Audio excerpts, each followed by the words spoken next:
Hi guys, how are you? तो कैसे हैं आप सब? सो गाइस, जैसे कि आप सब जानते हैं कि हम अपनी एनसीईआरटी को पढ़ रहे हैं और हमारी जो राजनीतिक विज्ञान और सामाजिक विज्ञान वाली बुक है उसे हमने के 6 चैप्टर्स के हम पढ़ चुके हैं और आज हम उसका 7 चैप्टर पढ़ेंगे जिसका नाम है ग्रामीण क्षेत्र में आजीविकाएं। तो आज हम इस चैप्टर को पढ़ने वाले हैं। तो शुरू करते हैं अपने चैप्टर को। तो ये जो पार्ट है जिसे हम पढ़ने वाले हैं इस चैप्टर में हम जो अलग अलग क्षेत्र हैं जैसे कि हमारे ग्रामीण क्षेत्र और नगरीय क्षेत्र है उनके जो क्षेत्र में जो रहने वाले जो लोग होते हैं जहाँ जो ग्रामीण क्षेत्र में और शहरी नगरीय क्षेत्र में रहते हैं उन वो लोग क्या क्या काम करते हैं, वो अपनी आजीविका कैसे चलाते हैं। और साथ ही हम यह भी पढ़ेंगे जो हम पिछले चैप्टर में पढ़ कर आए थे कि जो हमारे जीवन में जो अलग अलग तरह की विविधताएं थी जो हमने पिछले चैप्टर में पढ़ा था उनके बारे में। तो ये जो विविधताएं होती हैं इन लोगों के जो काम होता है, काम धंधे होते हैं अलग अलग क्षेत्र के जो लोगों के, उन पर कैसा असर डालती है, उन पर कैसा असर पड़ता है। और वहाँ पर जो उनके लिए पेड़ पौधे होते हैं और भी दूसरी सारी चीजें होती हैं जो उन्हें पेड़ों से व्यापार करते हैं। और ये जो पेड़ पौधे और अन्य जो दूसरी चीज होती हैं इनके लिए कैसे महत्वपूर्ण होती हैं। और देखिएगा इस चैप्टर में मेनली ग्रामीण आजीविका के बारे में पढ़ने वाले हैं। जो हमारी ग्रामीण आजीविका है उसके बारे में पढ़ने वाले हैं। जो गांव के लोग होते हैं उनके वो अपना काम धंधा कैसे चलाते हैं, उनकी आजीविका कैसे चलती हैं और जो आजीविका चलाने के लिए जो उन्हें अपॉर्चुनिटी वो मिलती है या नहीं, जो उन्हें अवसर उपलब्ध होने चाहिए वो उन्हें मिलते हैं या नहीं। और जो उनका जीवन होता है उनके जीवन में जो परिस्थितियां होती हैं, जो उनके जीवन परिस्थितियां चल रही होती हैं वो एक दूसरे से कितनी मेल खाती हैं और वो उन्हें कोई किन परेशानियों का सामना करना पड़ता है, वो क्या क्या परेशानी फेस करते हैं, इन सभी के बारे में आज हम पढ़ने वाले हैं। देखिए जो हमारे गांव होते हैं उनमें मेनली खेती बाड़ी का काम होता है। जैसे कि यहाँ पर आप इस फोटो में देख सकते हैं कि एक जो ये किसान है अपने खेतों में दवाई छिड़क रहा है जिससे जो फसल है उसे कीट ना लगे, कीड़े आदि का प्रकोप दूर हो जाए। और यहाँ पर ये हमारे पेड़ आदि से अपना आजीविका चला रहे हैं जो हमारे ग्रामीण में है। यहाँ पर शहद से भी और यहाँ पर मछली भी पकड़ रहे हैं। तो इन बहुत सारे जो काम होते हैं उनसे हमारे जो गांव होते हैं उनके ग्रामीण जो क्षेत्र होते हैं उनकी आजीविकाएं चलती हैं। तो आइए आगे चलते हैं। तो जो हमारा टॉपिक है कल पट्टू गांव है। क्या है? कल पटैटो गांव है। तो ये जो गांव है ये तमिलनाडु में है। जो हमारा तमिलनाडु है उसमें है। और ये जो गांव है तमिलनाडु के तट के पास है। जो तमिलनाडु का जो समुद्री तट है उसके पास एक गांव है जो कि कल पटट्टू है। क्या नाम है उसका? कल पटट्टू है। और यहाँ पर लोग जो है वो अलग भिन्न भिन्न तरीके के काम करते हैं, अलग अलग तरीके के काम करते हैं।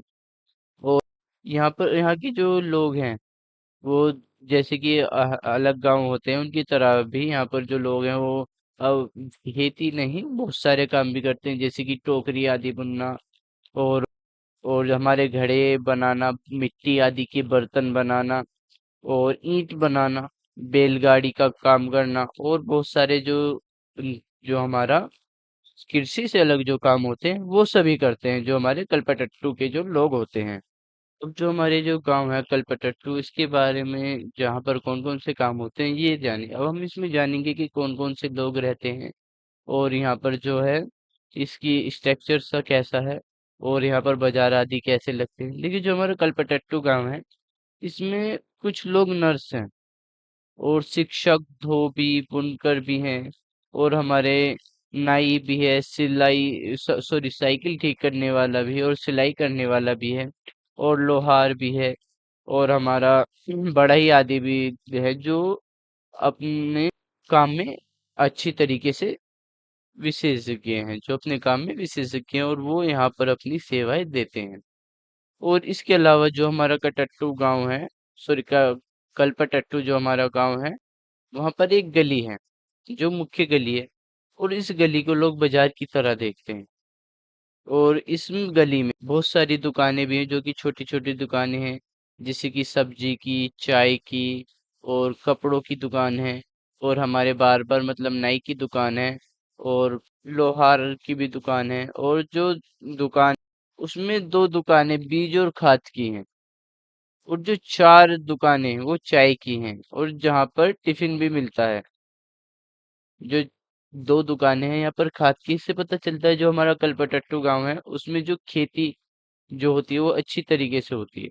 लेकिन यहाँ पर जो चाय की दुकान है ये यह बताती हैं जो हमारे कल्पतट्टू गांव है इसमें लोग अपने आसपास बाहर बाहर निकलकर मतलब कैफे की तरह इन दुकानों को यूज भी करते हैं और यहाँ पर टिफिन भी मिलता है। देखिए टिफिन का मतलब यहाँ पर जो टिफिन लिखा हुआ है, टिफिन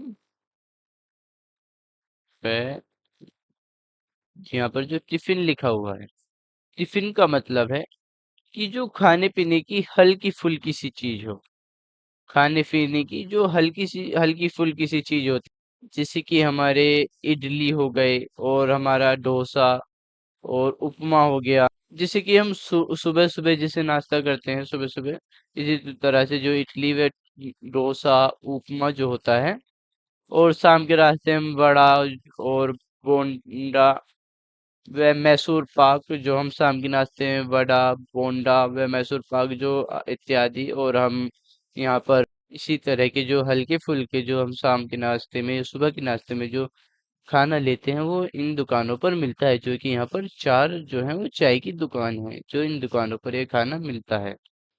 और जो हमारी चाय की दुकान है उनके ही पास में एक लोहार का घर है। जो कि लोहार का घर है उस घर में लोहे की चीजें बनाने का काम होता है। और जो लोहार का घर है उसके बगल में साइकिल, इसके बगल में साइकिल उसकी मरम्मत की भी दुकान है। जो हमारी साइकिल है उसकी मरम्मत की भी दुकान है और उस वहां पर साइकिल जो है किराए पर भी मिलती है। और गांव में दो जो परिवार हैं जो 2 परिवार हैं वो ऐसे परिवार हैं जो धोबी का काम करते हैं। मतलब वो परिवार कपड़े धोकर और उन्हें सुखाकर धोबी काम कर कर जो अपनी आजीविका अपना जीवन जो है वो व्यापित करते अपनी आजीविका चलाते हैं।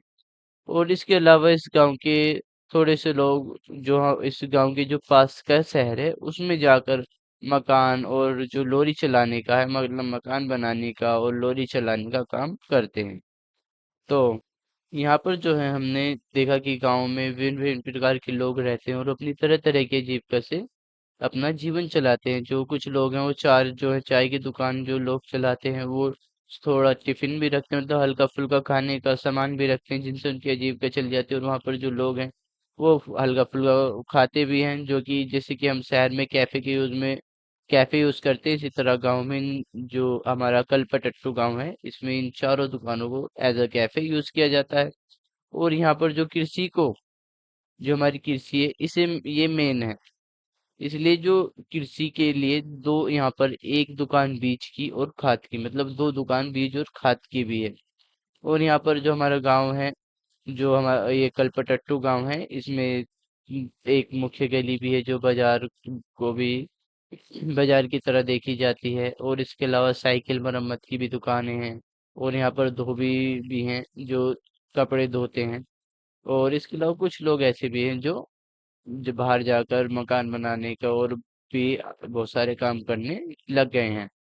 तो यहाँ पर हमने इन लोगों की विभिन्नता के बारे में देखा कि लोग तरह तरह के काम करते हैं लेकिन सबका जो काम है वो एक दूसरे से के साथ ही होता है, एक दूसरे से लगा हुआ ही होता है। क्योंकि यहाँ पर चाय सब्जी कपड़े की जो दुकान है इनमें लोगों को जरूरत पड़ती होगी। तो इसी तरह जो ये गांव है ये जो गांव के जो लोग काम करते हैं इनके काम एक दूसरे से संबंध मतलब मिलते जुलते होते हैं। तो आइए आगे चलते हैं। और ये जो हमारा कलपतट्टू गांव है ये गांव छोटी छोटी पहाड़ी इस गांव को कवर करते हैं मतलब इस गांव को घेरती हैं। और यहाँ पर एक अच्छी खासी जमीन है जो कि एक सिंचित जमीन कहलाती है। सिंचित जमीन उसे कहते हैं जहाँ पर पर्याप्त मात्रा में सिंचाई करने के लिए खेती को पानी देने के लिए पानी होता है उसे हम सिंचित जमीन कहते हैं। तो यहाँ पर जो सिंचित जमीन है इसी वजह से यहाँ पर हमारे कलपतट्टू गांव में धान की खेती होती है। देखिए जो धान की खेती होती है धान की खेती उसी क्षेत्र में की जा सकती है जहाँ पर पानी की पर्याप्त मात्रा हो। क्योंकि जो धान है उसे जो धान की जो खेती होती है उसे बहुत ज्यादा पानी की आवश्यकता होती है। तो ये जो हमारी धान की खेती है ये हमारे कलपतट्टू गांव में होती है। और इसी क्योंकि यहाँ पर सिंचित जमीन है, इसी वजह से यहाँ पर धान की खेती होती है। और जो हमारे कल्पतट्टू गांव में, इसमें जो अधिकतर जो परिवार हैं वो अपनी आजीविका कृषि से चलाते हैं। जैसे कि हमने शुरू में ही देखा कि जो लोग हैं वो जो आजीविका है वो कृषि के द्वारा ही चलाते हैं। तो ज्यादातर जो परिवार हैं वो अपनी जो गृहस्थी बोल लीजिए, अपना जो जीवन यापन करते हैं कृषि के ऊपर ही चलाते हैं। और और खेती में धान के अलावा भी यहाँ पर नारियल भी हैं, और यहाँ पर कपास, जो नारियल के काफी बाग है, और कपास, गन्ने और केले आदि भी इस क्षेत्र में उगाए जाते हैं। और जो हमारी खेती है उसके अलावा लोग थोड़ा सा ये जो नारियल, गन्ना, कपास आदि पर भी इससे भी अपनी आजीविका चलाते हैं। और यहाँ पर आपको कुछ लोग जो है वो धान की रोपाई का काम करते हुए देखेंगे। जो धान की रोपाई होती है वो बहुत ही ज्यादा मेहनत की जरूरत होती है।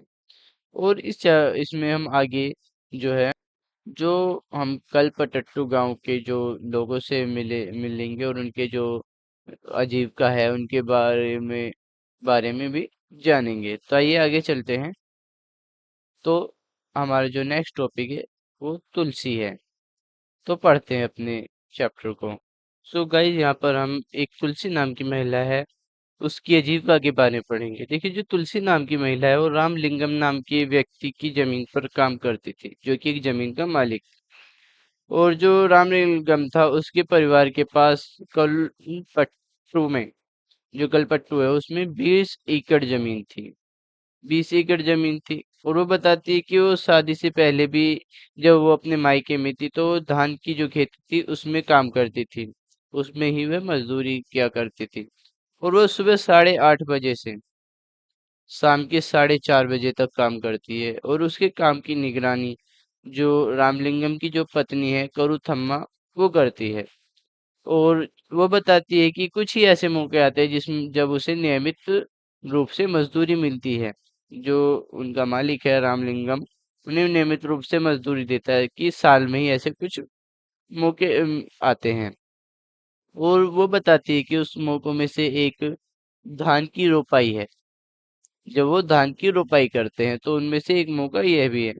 और जब धान की जो फसल है वो थोड़ी बड़ी हो जाती है, पककर थोड़ी सी बड़ी हो जाती है, मतलब बड़ी हो जाती है, तो तब जो उनका मालिक है उन्हें निराई के लिए और बाद में कटाई के लिए बुलाता है। देखिए, निराई उसे बोलते हैं जब हमारी जो फसल उगने लगती है, जब थोड़ी सी बड़ी होने लग जाती है, और जब उसके बीच में जो घास आदि, जो पत्ते आदि, जो बेकार घास, जंगली घास होती है वो उग रही होती है, तो उन्हें सफाई करने को निराई बोलते हैं। और जो ये निराई होती है कि ताकि जो धान की जो फसलें हैं उन्हें नुकसान ना पहुंचाया जाए, इसलिए निराई की जाती है। तो वो बताती है कि निराई होने के बाद फिर हमें कटाई के लिए बुलाया जाता है। तो जब तुलसी छोटी सी थी, जब उसकी उम्र कम थी, तो निराई और कटाई का जो काम था वो बड़ी आसानी से कर लिया करती थी, उसे कोई भी दिक्कत नहीं होती थी। अब बताती है कि उसे झुककर काम करने में बहुत ज्यादा दिक्कत होती है, और देर तक पानी में पड़ा पैर जो है उसके पानी में पैर होने की वजह से उसे ताकि काफी तकलीफ होती है। और जो रामलिंगम है वो उसे एक दिन में 40 रुपए देता है। जब वो उसके वहां पर काम करती है तो एक दिन की उसे आया 40 रुपए होती है। 40 रुपए उसकी इनकम है पर डे की, जो रामलिंगम जब वो उसके खेत में काम करती है तब देता है। और वो बताती है कि जो उसके गांव में जो मजदूरी मिलती है उसके रेट से ये थोड़ा सा कम है, जो 40 रुपए है। और यहाँ पर जो थोड़ी सी कम मजदूरी मिलती है, फिर भी जो ये तुलसी है ये मजदूरी के लिए यहाँ आती है। और जो रामलिंगम है उस पर पूरा भरोसा करती है कि काम होने पर भी जो तुलसी है, जो रामलिंगम है, उस तुलसी को ही बुलाएगा। जब काम हो जाएगा उसके बाद भी वह तुलसी को ही बुलाएगा, किसी और मजदूर को नहीं ढूंढेगा। और जो बाकी लोग हैं उनकी तरह जो रामलिंगम है वो आसपास के गांवों में, आस पड़ोस के जो गांव हैं उनमें कोई सस्ते मजदूर हैं उन्हें की तलाश करने या उन्हें ढूंढने नहीं जाता है। और उसके बाद वो अपने पति के बारे में बताती है। वो अपने पति का नाम रमन बताती है। तो वो कहती है जो मेरा पति है वो रमन, वो भी एक मेरी तरह मजदूर है। और जो रमन है उसके पास भी जमीन नहीं, मतलब वो बताती है कि हमारे पास जमीन नहीं है। जो साल के ये महीने चल रहे होते हैं, तो जो ये महीने चल रहे होते हैं, जो उसका पति होता है रमन, वो कीड़ों की दवाई छिड़का करता है जो खेत होते हैं, कि जो फसल है उसमें कीट न लगे, इसलिए वो खेतों में कीड़ों की दवाई छिड़कता है। और जब रमन के पास कोई काम नहीं होता है, तो वह जो खदानें होती हैं उनमें से जो खान होती हैं, जहाँ पर पत्थर चूने आदि की जो खानें होती हैं, वहां से पत्थर ढोने का काम करता है। और यह नदी जो होती है, नदी में से बालू ढोने का काम करता है। और ये जो पत्थर और बालू हैं, ये पास के ही शहर में जाते हैं, जो उनके गांव के पास जो शहर है उसमें जाते हैं। और इन बालू और पत्थरों से लोग घर बनाते हैं, जो शहर हैं उनमें घर बनते हैं। और ये जो पत्थर और बालू हैं, ट्रक के द्वारा शहर ले जाए जाते हैं। और वह बताती है कि वह खेतों का ही काम नहीं करती, खेतों के अलावा वो घर का भी अपना सारा काम करती है, जैसे कि खाना बनाना, कपड़े धोना और घर की सफाई करना। और दूसरी औरतों के साथ जाकर वह घर के खाने बनाने के लिए जंगल से लकड़ी भी लाती है। और वो बताती है कि गांव से करीब 1 किलोमीटर दूर चलकर वह पानी लेकर आती है। गांव से 1 किलोमीटर दूर एक बोरवेल है जिससे वह पानी लाती है।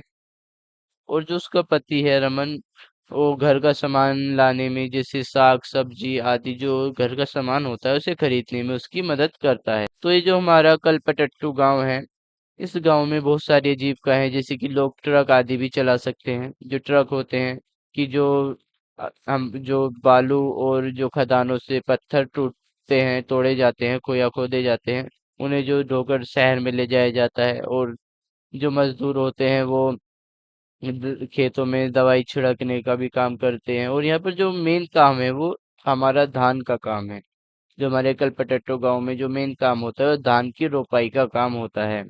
और जो हमारी धान की खेती है, वो जून में जब उसकी पोत मतलब बीड़ा बनाना मतलब पोद लगा दी जाती है, तो जब जो कि जो धान है, जैसे कि आप देख रहे हैं यहाँ पर आपको बड़ा बड़ा धान दिख रहा है, अब ये जो बड़ा होता है ये खेतों में ही होता है। तो ये बड़ा करने के लिए बीड़ा बनाना पड़ता है। तो जो ये बीड़ा है जून से जुलाई के बीच में किया जाता है।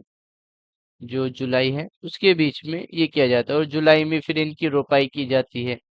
और फिर इसके बाद ये अक्टूबर में इनकी निराई भी की जाती है, और नवंबर दिसंबर आने तक जो हमारी धान की जो है उसकी कटाई कर ली जाती है, जो हमारा नवंबर दिसंबर आता है जब तक।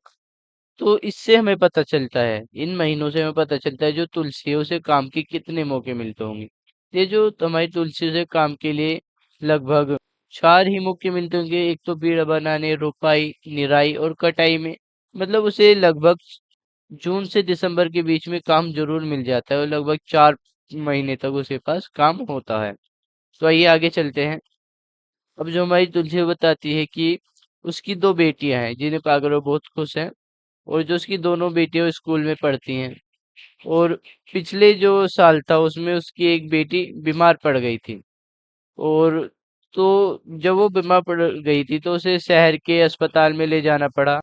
तो जब वो तुलसी अपनी बेटी का जो इलाज करवाती है, वो इलाज के लिए उसके पास तो पैसे होते नहीं है, तो इसलिए वो जो उसका जो मालिक रहता है, रामलिंगम, जिसके पास वो काम करती है, उससे पैसे उधार लेती है। अब जब वो रामलिंगम को पैसे नहीं चुका पाती तो अपनी गाय को बेचनी पड़ती, जो उसकी गाय होती है, तो पैसे चुकाने के लिए उसे अपनी गाय को बेचना पड़ता है। तो ये आगे पढ़ते हैं। जिसकी हमने तुलसी के बारे में जाना, और तुलसी के बारे में जानकर हमें पता चलता है जो हमारे ग्रामीण जो जीविका है, जो ग्रामीण आजीविका है, जो ग्रामीण लोगों का जो जीवन है वो आसान नहीं होता है।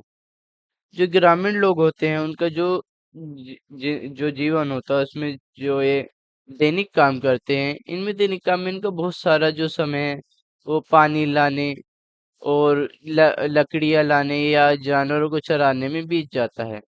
और जो ये काम होते हैं इन काम में इन्हें कोई पैसा नहीं मिलता है। लेकिन ये जो परिवार होते हैं ये गरीब होते हैं, इसलिए इन्हें ये काम करने जरूरी होते हैं। ये जो काम होते हैं इनके लिए बहुत जरूरी होते हैं, क्योंकि जो ये कमाते हैं, जो मजदूरी से पैसा कमाते हैं, बहुत थोड़ा होता है और उससे इनका गुजारा नहीं हो पाता। और जो कि घर चलाने के लिए और जिंदगी का गुजारा करने के लिए इन्हें ये कामों को करना पड़ता है, जो लकड़ी लाना और पानी लाना, ये सभी इन कामों को करना पड़ता है। और या हम ये भी कह सकते हैं जो हमारे गांव होते हैं उनमें जो रिसोर्सेज होते हैं वो थोड़े कम होते हैं, या उनमें अच्छी सुविधाएं नहीं हो पाती, इसलिए जो लोग होते हैं उन्हें पानी लेने दूर जाना पड़ता है। और हमारा लकड़ी बीनने और आज जानवर को चराने काफी दूर जाना पड़ता है। और जो हमारा देश है, जो हमारा भारत है, उसमें करीब 40% जो खेतीहार मजदूर हैं, 40% खेतीहार मजदूर हैं जो हमारा भारत है। और इनमें से कुछ के पास जो जमीन के छोटे छोटे टुकड़े हैं, वरना बाकी जो, जैसे कि हमने तुलसी के बारे में पढ़ा, उसी की तरह एक भूमिहीन किसान मतलब एक मजदूर ही है, जो भूमिहीन मजदूर मतलब जिनके पास जो अपनी खुद की जमीन नहीं होती है। और ये भूमिहीन मजदूर होते हैं, इन्हें कई बार इन्हें काम नहीं मिलता। ये जो भूमिहीन मजदूर होते हैं इन्हें पूरे पूरे साल तक काम नहीं मिलता। अब जब इन्हें काम नहीं मिल पाता तो ये काम खोजने अलग जगह जाते हैं, अलग अलग इलाकों में इन्हें जाना पड़ता है। और इसी वजह से ये पलायन करते हैं। और जो ये पलायन होता है कुछ विशेष मौसमों में भी होता है, जबकि खेती आदि का काम नहीं होता, इस मौसम में भी होता है। और जो हम कहें कि जो ग्रामीण क्षेत्र है उसमें जो पुरुष और स्त्री के काम होते हैं उनमें अलग अलग होते हैं। जैसे कि जो स्त्रियों से घर के सारे काम करने के साथ जो मजदूरी भी करनी पड़ती है, खेती आदि में भी हाथ बटाना पड़ता है जो खेती होती है। और इसके अलावा उसे पानी भी लेकर आना पड़ता है। और जो पुरुष होते हैं उन्हें मजदूरी करनी पड़ती है।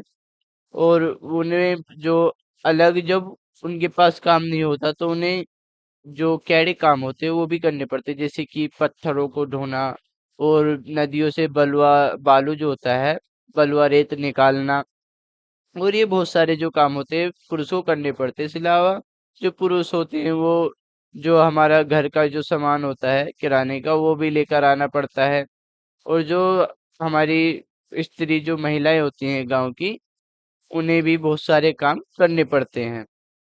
देखिएगा, अब आपकी माइंड में क्वेश्चन आ रहा होगा कि जो तुलसी है इसे पैसे कम क्यों मिलते हैं? ये जो तुलसी है इसे अपने काम के लिए कम पैसे क्यों मिलते हैं? देखिए जो तुलसी है इसे कम पैसे इसलिए मिलते हैं क्योंकि ये जो गांव होते हैं, गांवों में थोड़ी सी आजीविकाएं होती हैं, जैसे कि टोकरी बुनना और लोहार का काम हो गया, हमारा धोबी का काम हो गया, ईंटें बनाना, घड़े बनाना, मिट्टी के बर्तन बनाना और बैलगाड़ी ये चलाना। और इस इन काम होने की वजह से, ये सब काम होने की वजह से जो गांव होते हैं इनमें जो जनसंख्या कम होती है, इसलिए जो काम होते हैं इनमें सही से आमदनी नहीं हो पाती, मतलब इनसे सही से पैसा नहीं कमाया जाता। और यहाँ पर जो अपनी जीविका चलाने के लिए साधन नहीं होते, इसलिए जो लोग होते हैं उन्हें कम पैसों में खेती पर डिपेंड होना पड़ता है, क्योंकि यहाँ पर जो खेती होती है वो बहुत ज्यादा क्षेत्र में होती है। और खेती को बहुत ज्यादा क्षेत्र में होने की वजह से जो लोग हैं उन्हें मजदूरी कम मिलती है, कि जो मजदूर हैं वो जल्दी मिल जाते हैं, इसी वजह से जो मजदूरी होती है उन्हें कम मिलती है जो लोग होते हैं। तो आइए आगे चलते हैं, अपने नेक्स्ट टॉपिक को पढ़ते हैं, तो जिसका नाम है शेखर। तो शेखर जो है, हम शेखर से जो बात कर रहे हैं, शेखर एक ऐसा व्यक्ति है जिसके परिवार के पास जमीन है, पर जमीन थोड़ी सी है। उसके परिवार के पास बस 2 एकड़ जमीन है। जो शेखर है उसके परिवार के पास 2 एकड़ जमीन है। अब हम इस व्यक्ति के बारे में पढ़ते हैं। देखिएगा, अब जो ये शेखर, इसने अपनी फसल की अभी अभी कटाई पूरी की थी, मतलब इसने अपनी फसल को अभी अभी काट का था। और ये जो फसल काट कर ये जो धान था ये अपने घर ले जाने वाला था। तो ये बताते हैं कि उसके पास सिर्फ 2 एकड़ जमीन है। और ये जो लोग हैं, इसके जो परिवार के लोग हैं, ये सभी मिलजुल कर जो खेत के सारे काम होते हैं वो खुद ही कर लेते हैं, कोई मजदूर नहीं लेते, क्योंकि इनके पास थोड़ी सी ही जमीन होती है। और इसके अलावा जब ये कटाई में जब ज्यादा व्यक्तियों की जरूरत पड़ती है तो जो छोटे किसान होते हैं उनकी मदद लेते हैं। और इसके बदले में उन्हें जो जब जो ये किसान होते हैं इन्हें जब मदद की जरूरत पड़ती है, मतलब ये जब अपने खेत की कटाई करते हैं तो वो भी ये भी खेत जो है वो कटवा देते हैं, वो खेत कटवाने में उनकी मदद कर देते हैं। तो अब ये बताता है कि जो व्यापारी होते हैं वो इसे तो जब जो व्यापारी होते हैं इसे जो है जो शेखर है इन्हें उधार धान बीज और खाद देते हैं। तो जब ये अपनी धान की जो खेती है इसे पूरा कर लेता है कटाई करने के बाद, ये जो व्यापारी होते हैं इन्हें ही धान बेचता है, क्योंकि इसे इनका जो कर्ज है वो चुकाना पड़ता है। तो इसी वजह से जो धान है वो कम पैसों में देता है। तो जो ये व्यापारी होते हैं इन्हें कम दामों पर बेच देता है, क्योंकि इन्हें इनका जो शेखर है इसे इनका ब्याज चुकाना पड़ता है। और जो ये धान है ये व्यापारी को बेचना है, इसलिए वो बताता है कि ये ध्यान दिलाने के लिए व्यापारी ने अपना एजेंट बेचना भेजा है। और वो बताता है कि जिन जिन किसानों ने व्यापारियों से उधार लिया है वो अपना धान उन्हें ही बेचेंगे। और जो शेखर है उसे 60 जो बोरी हैं वो अपनी खेत से धान की प्राप्त हुई हैं, उसे 60 बोरी मिलती हैं। और इसमें से वो बताता है कि थोड़े से जो बोरी है मैं वो धान की वो अपने कर्ज चुकाने के लिए दे दूंगा और बाकी अपने घर में लगा लगा लेगा, जो बाकी है उसके घर में लग जाएगा। और वे बताते हैं कि जो ये धान बचता है उधार चुकाने के बाद जो उसके हिस्से में धान आता है, ये धान सिर्फ उसे 8 महीने तक ही उसका चलता है। ये धान है वो 8 मंथ तक ही ये धान चलता है। तो आगे पढ़ते हैं। और वे बताता है कि इसी वजह से उसे और पैसे कमाने की जरूरत पड़ती है। इसलिए जो रामलिंगा जो है, जो कि एक अच्छा किसान है, उसके यहाँ पर जो चावल मिल चलती है वह उसमें काम करता है। और और जो चावल जो मिल है उसमें जो पड़ोस के जो गांव होते हैं उनमें जो किसान होते हैं उनसे धान इकट्ठा करवाने में जो रामलिंगा है उसकी मदद करवाता है। और बताता है कि उसके पास एक संकर गाय है। और जो ये संकर गाय है जो ये दूध देती है उसका दूध यह एक सरकारी समिति में बेच देता है। और इसी वजह से इसे रोजाना खर्चे के लिए थोड़े और पैसे मिल जाते हैं। तो यहाँ पर हमने शेखर के बारे में पढ़ा। देखिए जो शेखर का परिवार है वो मेनली कृषि पर डिपेंड होता है। और जो शेखर का परिवार है वो अपने जो खेत है उसमें मजदूर नहीं रखते, क्योंकि जो खेत है वो काफी छोटा होता है। और इस वजह से जो आमदनी है वो थोड़ी कम ही हो पाती है, जिससे वो मजदूरों को भी नहीं दे सकते। और जो खेत है वो इतना बड़ा है कि जो परिवार के लोग हैं वो खुद ही उसका काम कर लेते हैं। और जो शेखर है वो बाजार में खाद जो धान है वो बेच नहीं पाता है, क्योंकि वो व्यापारियों से कर्जा लेता है कि उसे जो धान है धान के बीज और खाद मिल जाए। इसी वजह से वो जो शेखर है उसे जो धान है वो व्यापारियों को बेचने पड़ते हैं। देखिए जैसे कि हमने शेखर और तुलसी के बारे में पढ़ा। देखिए जो तेज शेखर और तुलसी के बारे में समानता यह है कि दोनों ही रामलिंगम जो है उसके यहाँ पर काम करते हैं। और दोनों ही कृषि से जुड़े काम करते हैं, जो कि दोनों ही धान का काम करते हैं, जो धान की रोपाई और बुआई आदि का काम करते हैं। और इन दोनों में अंतर यह है कि ये दोनों जो है शेखर जो उसके परिवार के पास 2 एकड़ जमीन है, जबकि जो हमारी तुलसी है उसके पास कोई जमीन नहीं है। और जो ये हमारा शेखर है, ये जो रामलिंगम है उसके पास हर समय काम नहीं करता और उसे हर वक्त काम की जरूरत नहीं होती, क्योंकि जो 8 महीने होता है उसका धान चल जाता है। इसलिए उसे बाकी के महीने जो है काम करने की जरूरत पड़ती है। तो इस वजह से ये भी असमानता है, मतलब दोनों में अंतर है। इसके अलावा जो शंकर है वो अपने ही खेतों में काम करता है, वो मजदूर नहीं रखता, जबकि जो हमारी तुलसी है वो मजदूरी करती है, वो एज अ मजदूर जाती है। तो आगे चलते हैं, अपने नेक्स्ट टॉपिक को पढ़ते हैं, जिसका नाम है कर्ज लेने पर। तो पढ़ते हैं अपने टॉपिक को। अब जो जैसे कि हम पीछे पढ़ गए, जो शेखर नाम का जो किसान था, जो व्यक्ति था, उसने कर्ज लिया था। अब जो ये शेखर नाम के जैसे जो सॉरी जो शेखर जैसे जो किसान होते हैं, ये कर्ज क्यों लेते हैं? कर्ज क्यों लेते हैं? देखिए जो किसान होते हैं ये जरूरी चीजों को खरीदने के लिए ही कर्ज लेते हैं। ये ऐसे कर्ज नहीं लेते कि हमारे कार खरीदने के लिए हमें कर्ज चाहिए, इंस्टॉलमेंट चाहिए, तो इस तरह के कर्ज नहीं लेते। जो कर्ज लेते हैं मेनली अपनी जरूरी चीजों को खरीदने के लिए लेते हैं। जो कृषि से जरूरी रहती है, जैसे कि बीज हो गया, खाद, कीटनाशक खरीदने के लिए, और और भी बहुत सारी चीजों के लिए जो साहूकार होते हैं उनसे कर्ज लेते हैं। और जो ये किसान होते हैं, अगर बीज अच्छा नहीं होता है, अच्छी किस्म का बीज नहीं मिल पाता है, तो जो फसल है उसमें कीड़ा लग जाए, या फसल में कीड़ा लग जाए, या ऐसा हो जाए कि जो फसल है वो पूरी तरह बर्बाद हो जाए, कि बारिश ही ना हुई हो, या पूरी जो बारिश है वो बहुत बुरी तरीके से हो, या बारिश पूरी नहीं होने पर फसल खराब हो सकती है। ऐसी जो स्थिति होती है, ऐसी जो कंडीशन बन जाती है, इनमें जो परिवार चलाना है वो काफी मुश्किल हो जाता है। जो परिवार चलाना है, या कहिए कि अपने खाने के लिए जो भी आजीविका चलानी है, वो काफी मुश्किल हो जाती है। तो इसी वजह से जो ये लोग होते हैं, साहूकार से या किसी अन्य व्यक्ति से जो पैसे होते हैं वो कर्ज के तौर पर इन्हें लेने पड़ते हैं। और कर्ज जो है, कर्ज इतना बढ़ जाता है, किसानों पर कर्ज इतना बढ़ जाता है, जो किसान होते हैं वो कितना भी कमा लें, किसान की कितनी भी अर्निंग हो जाए, लेकिन वो जो वह कर्ज है उसे चुका नहीं पाते। और जो ये जो स्थिति बनती है, इस स्थिति को कहते हैं कि किसान कर्ज के तले दबा गया। जो किसान है वो कर्ज के तले दब गया, कर्ज के तले दब गया।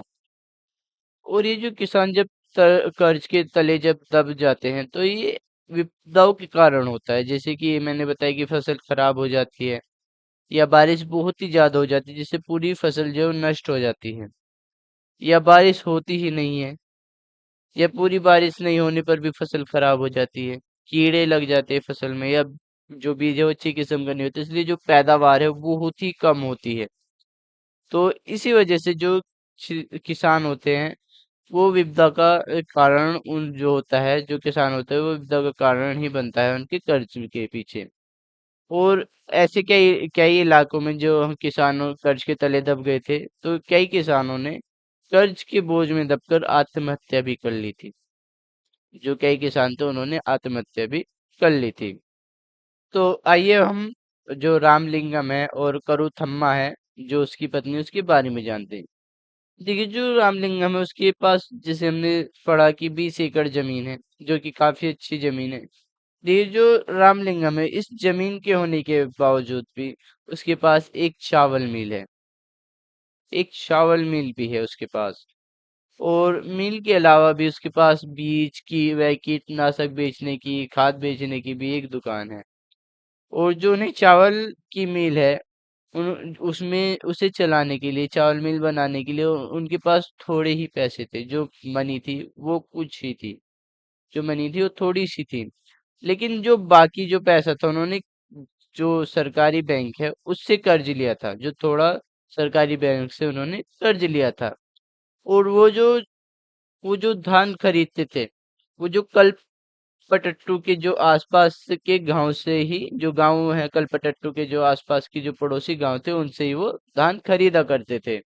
और जब इनकी चीनी, जो इनकी सॉरी चावल मिल थी, उससे जब ये चावल मिलता था, तो ये आसपास के व्यापारियों को बेच देते थे। इससे इन्हें काफी अच्छी कमाई हो जाती थी। और इसी कमाई की वजह से ये अपना जो कर्ज है वो भी उतार देते होंगे। तो इस जो कर्ज है वो आसानी से उतर गया जाता होगा, या उतर गया होगा। अब देखिएगा, हमने जैसे कि तुलसी के बारे में पढ़ा, फिर हमने शेखर के बारे में पढ़ा, तो अब हमने रामलिंगम और करुथम्मा, जो उसकी पत्नी है, उसके बारे में पढ़ा। ये जो तुलसी है वो एक भूमिहीन मजदूर है, और उसके पास बहुत ही थोड़ी जमीन है, और वो रामलिंगम के यहाँ पर काम करती है। सॉरी, तुलसी के पास जमीन है ही नहीं, वो एक भूमिहीन मजदूर है। और वो प्रतिदिन की जो दिहाड़ी मजदूर की तरह, दैनिक मजदूर की तरह काम करती है, जिससे उसे रोजाना 40 रुपए प्राप्त होते हैं। इसके अलावा जो हमारा शेखर है, उसके परिवार के पास 2 एकड़ जमीन है, और वो इस पर धान की खेती करता है। और जो खाद है और बीज है वो एक व्यापारी से खरीदते हैं, इसी वजह से उसे जो अपना धान है वो थोड़े ही कम पैसों में बेचना पड़ता है, जो व्यापारी है। और जो बचा हुआ उसकी सीमा, तो वो 8 महीने तक चला लेता है। तो उसके अलावा उसे जो रामलिंगम है उसके खेतों में काम करना पड़ता है। और इस जो रामलिंगम है उसके पास 20 एकड़ जमीन है। 20 एकड़ जमीन है और इसके अलावा उसके पास चावल मिल भी है और कीटनाशक की दुकान, बीज की दुकान, ये भी रामलिंगम के पास है। तो जो हमारी तुलसी है वो एक भूमिहीन मजदूर है। शेखर के पास एक छोटा किसान है, शेखर मान लीजिए। और जो रामलिंगम है वो एक काफी बड़ा और अच्छा किसान है जिसके पास काफी जमीन है। तो आइए अपने नेक्स्ट टॉपिक की तरफ चलते हैं जिसका नाम है भारत के खेतीहार मजदूर और किसान। इसके बारे में हम पढ़ते हैं। तो जैसे कि हमने पढ़ा, जो कलपटट्टू गांव में जो तुलसी नाम की जो महिला थी जो एक खेतीहार मजदूर थी, मतलब वो ऐसी मजदूर थी जो कि ओनली वो खेती पर डिपेंड रहती थी। और इसके अलावा हमने शेखर के बारे में पढ़ा जो कि एक छोटा सा किसान था, और रामलिंगम जो कि एक बड़ा किसान था। इन सभी के बारे में पढ़ा। तो ये जो हमारा भारत है, जो हमारा इंडिया है, उसमें प्रत्येक 5 में से, जो हर एक 5 है, 5 ग्रामीण परिवारों में से जो हमारा भारत, जो लगभग 2 परिवार जो हैं वो खेतीहार मजदूर हैं। जो 2 परिवार हैं वो खेतीहार मजदूर हैं। 5 ग्रामीण परिवारों में से 2 परिवार जो हैं खेतीहार मजदूर हैं, जो हमारे ग्रामीण परिवार हैं। और और ये जो परिवार है, जो खेतीहार परिवार हैं, ये जो सभी परिवार होते हैं, जो खेतीहार परिवार होते हैं, ये अपनी आजीविका के लिए, अपनी इनकम के लिए जो दूसरों के जो खेत होते हैं उन पर काम करते हैं, उन पर काम करते हैं। और इनमें से कुछ ऐसे भी भूमिहीन होते हैं, कुछ भूमिहीन होते हैं मतलब जिनके पास अपनी खुद की जमीन नहीं होती है, और कईयों के पास जमीन के छोटे छोटे टुकड़े होते हैं, मतलब उनके पास थोड़ी थोड़ी सी जमीनें होती हैं। और उनमें से ऐसा ही एक किसान शेखर भी था जो कि एक छोटा सा किसान था। और जो शेखर था उसकी जो जरूरत थी वो ज्यादा थी, लेकिन जो खेत था उसकी जरूरत के हिसाब से काफी छोटा था। और जो भारत है उसमें 80%, 80% जो किसान है उनकी यही हालत है। मतलब जो ये किसान है, इनके पास जो खेत है, उनके पास जो खेत है उनकी जरूरत के हिसाब से छोटे हैं। और जो भारत में जो केवल 20% ऐसे किसान है जो कि काफी अच्छे किसान है, जैसे कि हम मान लें कि रामलिंगम की तरह अच्छे किसान है, जो कि किसानों में बड़ी श्रेणी में आते हैं। और जो रामलिंगम की तरह जो किसान होते हैं, ये किसान जो अपनी ज्यादातर जमीन पर खेती करते हैं, और जो खेती से जो बड़ा भाग जो इन्हें मिलता है उसे किसान में जो किसान होते हैं बाजार में बेच देते हैं, जो कि इनकी उपज का एक बहुत बड़ा भाग होता है। और इसके अलावा जो किसान होते हैं, ये खेती के अलावा जो बड़े किसान होते हैं अलग काम भी करने लग जाते हैं, जैसे कि इन्हें जो इनकम होती है, आय होती है, वो बहुत अच्छी होती है। इसी वजह से जो किसान होते हैं अलग कार्य भी करने लग जाते हैं, जैसे कि ये दुकान चलाने लग जाते हैं, बीज की, खाद की जो दुकानें खोल लेते हैं, या जो ब्याज पर पैसे देने लग जाते हैं। और ये छोटे छोटे से कारखाने चलाने लग जाते हैं, चावल मिल, आटा मिल आदि जो ये मिल होती है ये चलाने लग जाते हैं। तो ये अलग अलग काम, जो काम धंधे होते हैं वो करने लग जाते हैं जो किसान होते हैं। और जैसे कि हमने आंकड़े देखे कि जो भारत 100% में से 80% किसान जो हैं उनकी जो हालत है वो ऐसी है कि उनके पास जो जमीन है वो, या तो उनके पास जमीन है ही नहीं, या तो उनके पास जमीन है तो उनकी जो जरूरत है, उनकी जो नीड है उससे कम है। और 20% जो किसान है उनके पास अच्छी खासी जमीन है। तो इसी वजह से जो भारत के जो किसान है, ये कहिए कि जो अधिकतर किसान है भारत के वो गरीब हैं। तो आइए आगे चलते हैं। जैसे कि हमने तमिलनाडु का जो गांव है कलपटट्टू, उसके बारे में पढ़ा, तो उसमें होने वाली जो खेती है उनके बारे में भी हमने पढ़ा। और वहाँ जो खेती के अलावा खेती के साथ साथ जो लोग हैं उनकी जो जंगल में जो उपज है, और जो पशुओं पर या अन्य जो काम धंधे हैं उन पर जो निर्भरता है उसे भी देखा। जैसे कि हम एग्जांपल ले ले कि जो मध्य भारत है उसके कुछ गांवों का एग्जांपल ले लेते हैं जहाँ पर जो खेती है और जंगल की जो उपज है, दोनों ही तरीके से जो आजीविका है वो चलाई जाती है, जो अपनी जीवन है वो चलाई जाती है, और एक बहुत अच्छा साधन है। जैसे कि महुआ बीनना, और तेंदू के पत्ते इकट्ठे करना, शहद निकालना, और इन व्यापारियों को बेचना। ये चीजें हैं, महुआ बीना हुआ, तेंदू के पत्ते जो इकट्ठे हुए हैं, शहद जो निकला हुआ है, इन सभी को ये व्यापारियों को बेच देते हैं। जैसे ये जो काम है, जो इन्हें जो अलग से जो आया है, इनमें मदद करते हैं। जैसे कि हमारा शेखर क्या करता था, जो कि उसकी संकरी गाय थी, उसका जो दूध था वो सरकारी समिति में बेच दिया करता था। तो इसी तरह ये जो लोग हैं, ये भी अतिरिक्त जो आया है उसमें उसके लिए ऐसे काम करते हैं। और ये शेखर की तरह जो सहकारी जो कमी समिति होती है, जो आसपास के गांव में या इनके जो पास के जो शहर हैं उनमें होती है, तो ये लोग उसमें दूध बेच देते हैं। और इन ये भी ऐसा साधन है जो इन लोगों की जो आजीविका है या जो कमाई है उसका एक अच्छा साधन है, मान लीजिए कि एक मेन साधन है। और जैसे कि हमने जाना कि ये जो हमारा कल्पतट्टू गांव है, ये समुद्र तट के पास है, तो यहाँ पर मछली पकड़ने का भी काम होता होगा। जैसे कि हम यहाँ पर जो समुद्र तट है, जो समुद्र का जो इलाका है वो भी देखते हैं, जो कि पूरे के पूरे गांव में मछली पकड़ने में भी लगे हुए होते होंगे। तो इसी जो मछली पकड़ने के बारे में जानने के लिए वो तो हम एक अरुण नाम के सॉरी अरुणा जो अरुणा है वो उस और जो परिवेलन है उनके बारे में पढ़ते हैं। और मछली पकड़ने वाले परिवारों के बारे में भी हम थोड़ी सी जानकारी इकट्ठा कर लेते हैं। देखिए जो कलपट्टू है इसके पास जो कलपट्टू है इसके गांव के पास उद्दूपेट नाम के गांव है, जिसमें ये रहते हैं जो अरुणा और परिवेलन है। तो हम इनके बारे में पढ़ते हैं। और इनके बारे में पढ़ने से पहले हम जो नागालैंड की जो सीढ़ी नुमा खेती जो होती है, देखिए गए एक गांव है नागालैंड में जिसका नाम चीजामी है। ये जो गांव है ये नागालैंड के फैक्ट जिले में स्थित है, ये जो गांव है। और इस गांव में रहने वाले जो लोग हैं वो चकेसंग समुदाय के हैं, मतलब वो चकेसंग समुदाय के लोग हैं जो इस गांव में रहने वाले हैं। और यहाँ पर वो सीढ़ी नुमा खेती में काम करते हैं, मतलब वो सीढ़ी नुमा खेती करते हैं। और जो हमारी सीढ़ी नुमा खेती है, ये पहाड़ी की ढलुआ जमीन पर की जाती है। जैसे कि जो पहाड़ी की जो ढलुआ जमीन होती है, इस जमीन पर खेती की जाती है सीढ़ी नुमा रूप। जैसे कि पहाड़ी की जो जो ढलान वाली जो जमीन होती है उसमें जो छोटे छोटे जो सपाट टुकड़े होते हैं जमीन के, उन्हें बांट दिया जाता है।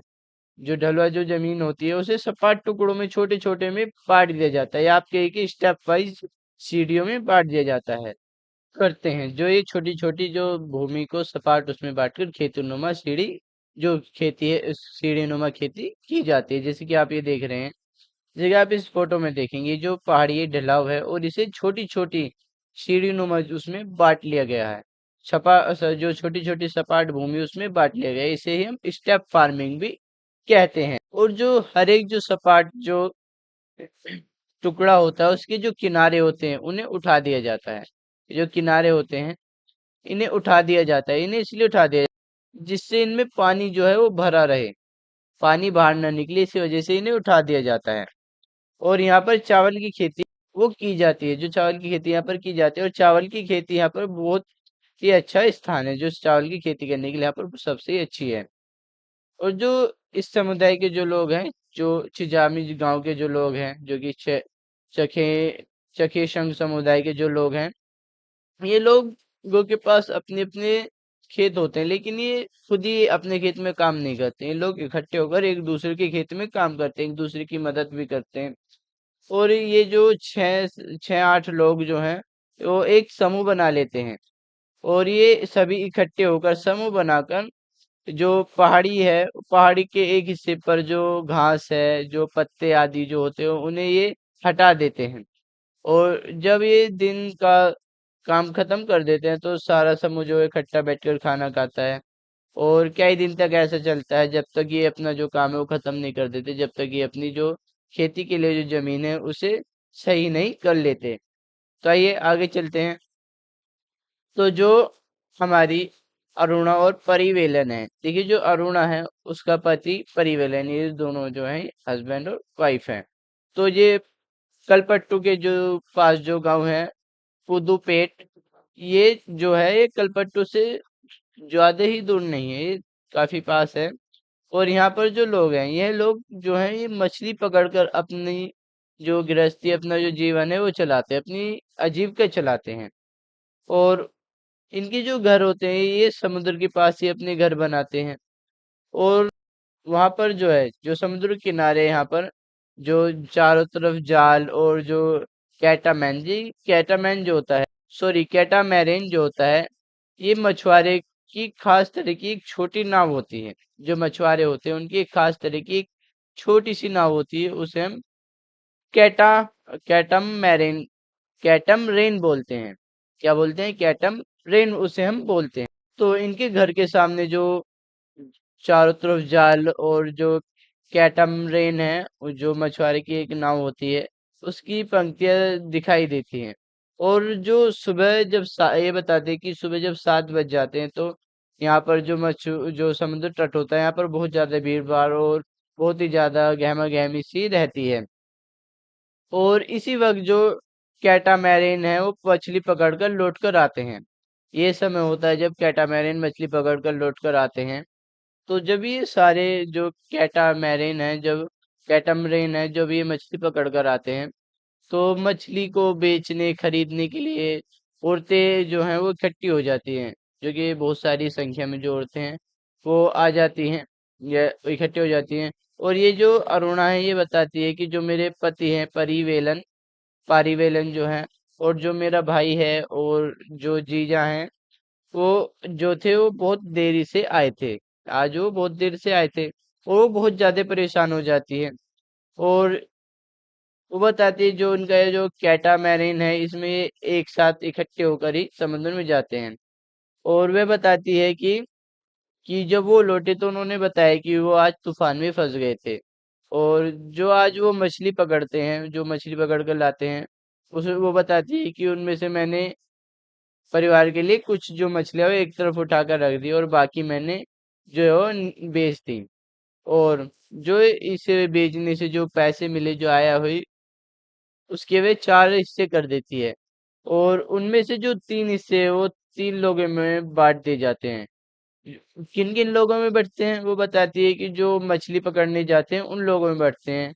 जो और जो एक हिस्सा होता है, जो बाकी जो बचा हुआ एक हिस्सा होता है, नाव जाल वगैरह जो होता है, जिसका जो नाव और जाल होती है, जाल जो होता है उसे ही मिलता है। और बताते हैं जो ये नाव और कैटामैरिन है वो हमारा है, तो ये वाला जो हिस्सा है ये हमें ही मिल जाता है।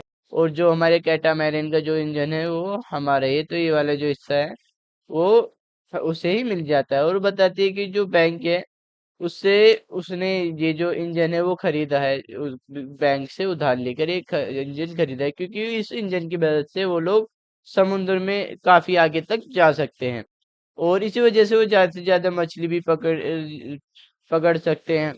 और जो जब वो मछली बेचती है, जो औरत यहाँ से मछली खरीद कर ले जाती हैं, वो अपनी टोकरी में भर भर कर पास के गांवों में बेच कर आती हैं। बेच बेचने के लिए जो मछलियां वो ले जाती हैं। और कुछ व्यापारी भी आते हैं जो शहरों की दुकानों के लिए मछली ले जाते हैं, मछली खरीदते हैं। और वो बताती है कि वो दोपहर 12 बजे तक ही नीलामी का काम निपटा देती है, मतलब ये नीलामी का उपयोग यहाँ पर बेचने के लिए कर रही है। तो ये जो जो दोपहर 12 बजे तक वो जो बेचने का जो काम है वो खत्म कर देती है। और शाम को वो अपने जाल को सुलझाते हैं, उसके जो पति उसके रिश्तेदार होते हैं वह अपने जाल जो होता है उसे सुलझाते हैं, उसकी मरम्मत करते हैं, कहीं कट कट ना गया हो। और वह सुबह होते होते सुबह के 2 बजे वो फिर से समुद्र की तरफ चल देते हैं। और वो बताते हैं जब मानसून आता है, जब हर वर्ष हर ईयर जो मानसून आता है उसके दौरान जब 4 महीने तक, बताते हैं करीब 4 महीने तक वो समुद्र में नहीं जाते जा पाते, क्योंकि जो मछलियों के प्रजनन का समय होता है, जो समय होता है वो मछलियों के प्रजनन मतलब मछलियों के अंडे देने का ये समय होता है। और इन्हीं महीनों में व्यापारी से उधार लेकर वो अपना गुजारा करते हैं। जो महीने होते हैं इन्हीं महीनों में उन्हें व्यापारी जो होते हैं उनसे उधार लेना पड़ता है। और इसी वजह से वो बताती है कि इस वजह से उसे मजबूरन व्यापारियों को ही मछली बेचनी पड़ती है, जो नीलामी हो वो व्यापारियों को ही करनी पड़ती है। इसी वजह से वो किसी और को नीलामी नहीं कर पाती।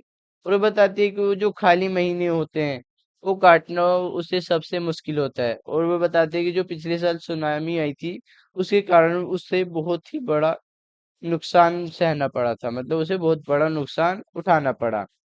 तो आइए आगे चलते हैं। तो अपने नेक्स्ट टॉपिक को पढ़ते हैं, ग्रामीण क्षेत्रों में आजीविका के साधन। तो पढ़ते हैं अपने टॉपिक को। ये जो ग्रामीण क्षेत्र है, उनमें विभिन्न विभिन्न आजीविकाओं के जो साधन है, विभिन्न विभिन्न तरीकों से आजीविका चलाते हैं या आजीविका कमाते हैं। जैसे कि कुछ खेती बाड़ी करते हैं, टोकरी बुनते हैं, मिट्टी के कपड़े बर्तन बनाते हैं, घड़े बनाते हैं, बैलगाड़ी चलाते हैं, इन तरह से अपनी आजीविका चलाते हैं। और खेती में भी बहुत सारे काम होते हैं, जैसे कि खेत को तैयार करना होता है, रुपाई करनी होती है, बुवाई करनी होती है, और निराई भी करनी होती है, कटाई करनी होती है। बहुत सारे जो काम होते हैं वो खेती में भी होते हैं। देखिए, जब तक फसल अच्छी होती है, मतलब बड़ी होती है, तब तक जो लोग होते हैं वो प्राकृतिक पर ही निर्भर रहते हैं। और इसी वजह से जो उनका जीवन होता है वो ऋतुओं के आसपास ही रहता है। और बुआई और कटाई के समय लोग जो होते हैं वो काफी बिजी हो जाते हैं, काफी वो व्यस्त होते हैं। और दूसरे समय काम का बोझ कम रहता है। जो आगे जो टाइम आता है जब वो अपना काम खत्म कर लेते हैं, जब वो बुआई और रोपाई के काम नहीं होते, तो उनका जो काम का जो बोझ है वो कम रहता है, तब उनका काम का जो बोझ है वो कम रहता है। और देश के अलग अलग क्षेत्रों में जो हमारे देश है वो काफी बड़ा है, इस वजह से तो जो अलग अलग क्षेत्रों में ग्रामीण लोग अपनी जो अ, फसलें हैं वो अलग अलग तरह की फसलें उगाते हैं। और ये जो ये जो असमानता है, जो फसल अलग उगाई उगाई जाती है, इसी वजह से इसके कारण भी मतलब मानिए कि फिर भी इनकी जो जो किसान होते हैं, इनके जो जीवन की जो परिस्थितियां हैं, इनके जो जीवन की जो कंडीशन है, वो एक दूसरे से काफी सामान्य हो जाती हैं। मतलब उनकी जो समस्या है वो काफी समानताएं पाई जाती हैं किसानों की समस्या में। तो आइए आगे पढ़ते हैं। ये जो लोग होते हैं वो अपनी जिंदगी का गुजारा कैसे करते हैं, वो कैसे कितना कमा पाते हैं, ये इस बात पर डिपेंड करता है कि जो उनकी जो जमीन है जिसे वो जोतते हैं, या जो ये जो जमीन है जिस पर वह मजदूरी करते हैं, उस पर निर्भर करता है कि वह कैसी है। और जो ज्यादातर जो किसान है वो अपनी जरूरतों को पूरा करने के लिए जो फसलें होती है उसे उसे बाजार में भी बेचते हैं। जी, या मानिए कि जो फसलें होती हैं उन्हें बाजार में बेचने वाली फसलों को वो उगाते हैं। और कुछ किसान जो होते हैं उन्हें मजबूरन व्यापारियों को अपनी फसल बेचनी पड़ती है। वो उन व्यापारियों को अपनी फसल बेचते हैं जिनसे वो पैसा उधार लेते हैं। जैसे कि जब उनके पास काम नहीं होता है तो वो व्यापारियों से जो पैसा है वो उधार लेते हैं अपनी जिंदगी गुजर बसर करने के लिए।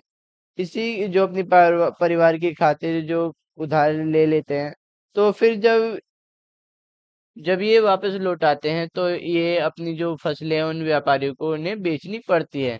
और जब उनके पास काम नहीं रहता तब ये जो है वो उधार लेते हैं।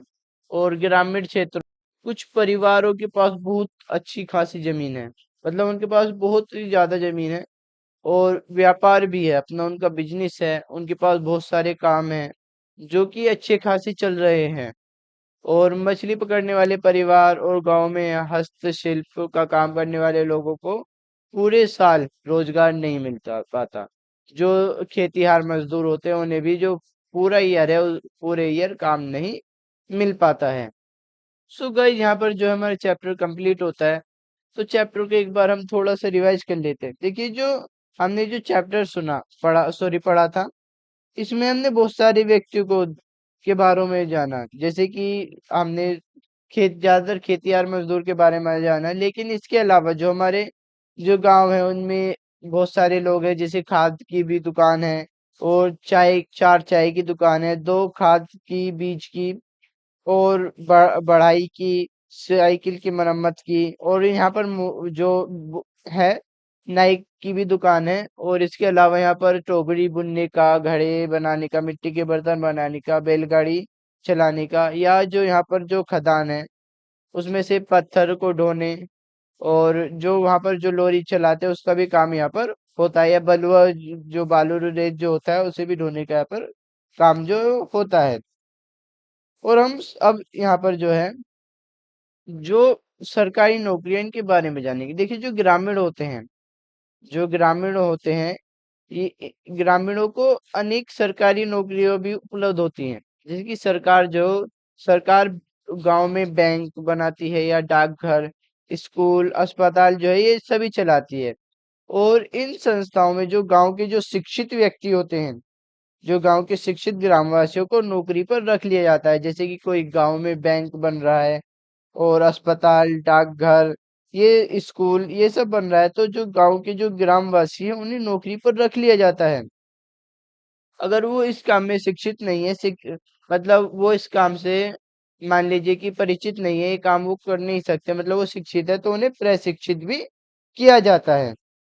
और जब खेती में कार्य कम होता है, जब खेती में काम कम होता है, तो जो हमारी सरकार होती है, कुछ सार्वजनिक कार्य जो है वो चला लेते हैं, जैसे कि एक मनरेगा योजना चली, जिसमें जो श्रमिक है उन्हें 100 दिन तक काम देने की गारंटी दी गई है, जो कि उनके ग्रामीण क्षेत्र है उनके आसपास ही उन्हें काम देने की जो है गारंटी दी जाती है, कि उन्हें 100 दिन का काम दिया जाएगा, अगर काम नहीं मिल रहा तो उन्हें वेतन 100 दिन का जरूर मिलेगा। इसके तहत सड़क निर्माण का, पानी की टंकी का निर्माण जो है ये सभी का काम करवाती है।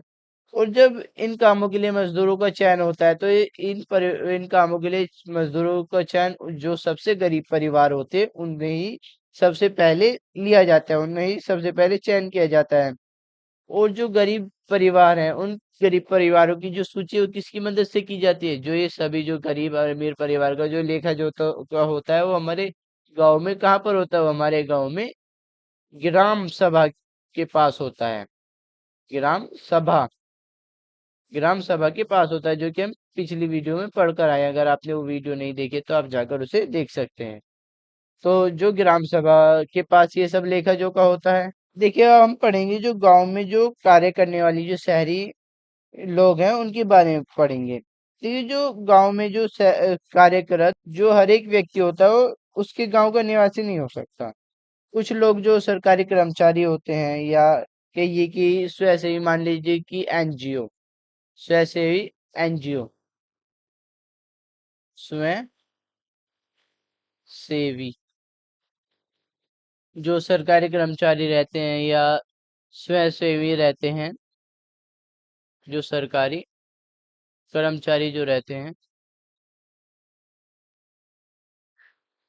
या स्वयंसेवी जो रहते हैं, वो उसी शहर के नहीं होते हैं, जो कि हम एनजीओ भी कह सकते हैं। स्वयंसेवी जो संस्था है उन्हें एनजीओ भी कहते हैं, जिसकी जो फुल फॉर्म है नॉन गवर्नमेंट ऑर्गेनाइज। मैं लिख देता हूँ, नॉन गवर्नमेंट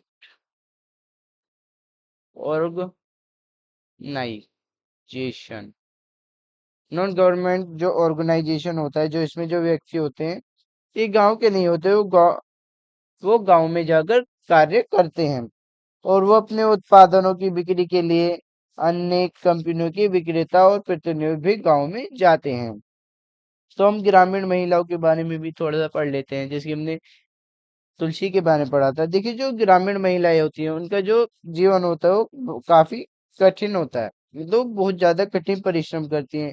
जैसे कि हमने पढ़ा कि घर का खाना भी बनाती हैं, और कुएं से पानी निकालती हैं, जल लाती हैं, मतलब जल एकत्रित करती है, जल लेने जाती है, लकड़ियाँ इकट्ठी करती है, बच्चों की देखभाल के साथ साथ खेती का।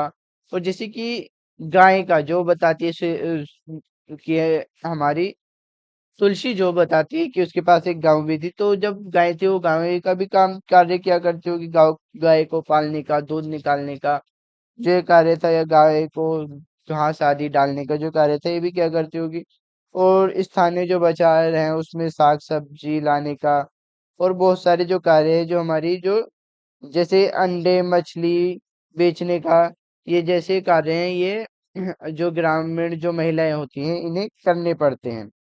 सो गाइस, यहाँ पर जो हमारा चैप्टर वो कंप्लीट होता है।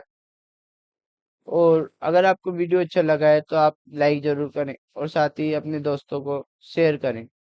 और अगर आपको वीडियो के बारे में कोई डाउट हो तो आप जरूर कमेंट करें, और साथ ही ये भी बताएं कि आपको वीडियो कैसा लगा है। अगर आप हमारे चैनल पर फर्स्ट टाइम आए हैं तो हमारे चैनल को सब्सक्राइब करें और बेल आइकन को प्रेस करें। और तब तक के लिए मिलते हैं अपने नेक्स्ट वीडियो में। तो तब तक के लिए बाय बाय, टेक केयर। तो मिलते हैं अपने नेक्स्ट वीडियो में।